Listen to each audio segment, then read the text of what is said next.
Good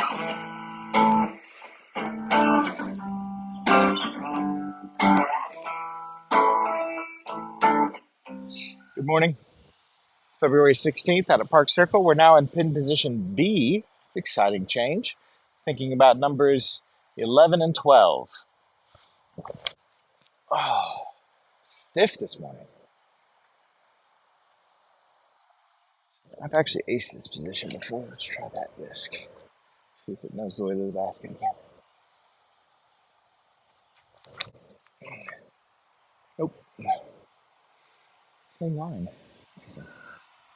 Numbers 1 through 10 has been telling us all about how God is providing for the people and giving them instructions and celebrating the Passover and pronouncing blessing on them. And in this next chunk, we see 11 and 12. The people just complain all the time.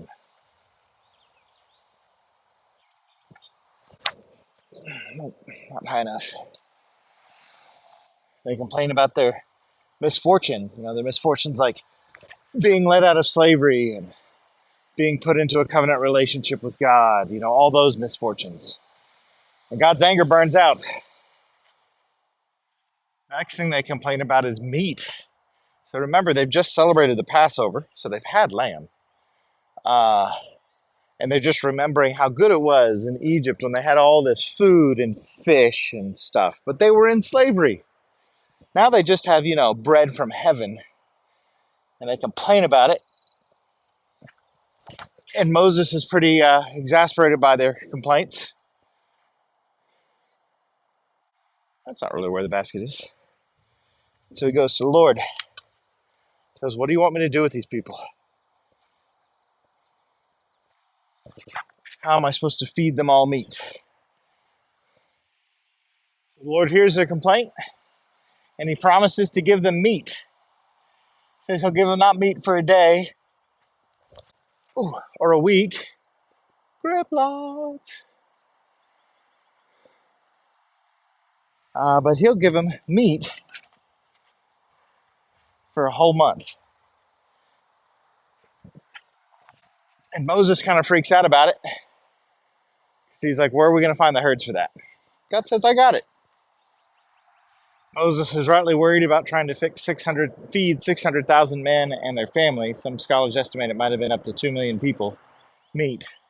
And the Lord answers by bringing in quail. Tremendous amount of very stupid quail that only fly about 3 feet off the ground. And the people began to gather quail and eat it. It says that the person who gathered the least collected almost 60 bushels of quail. That's a lot of meat. Even as the people are enjoying their meat, the Lord is kindled in anger against their complaints. And as the quail is in their teeth,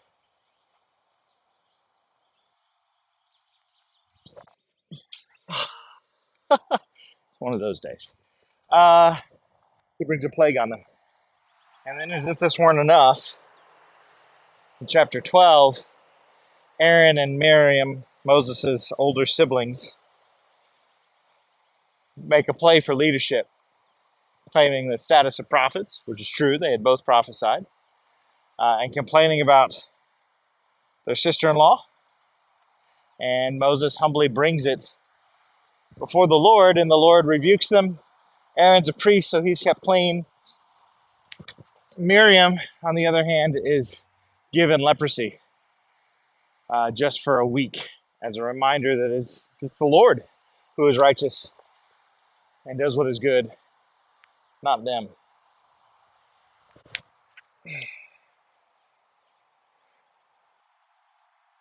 Bad disc golf today. It's fine. We are so much like the people of Israel.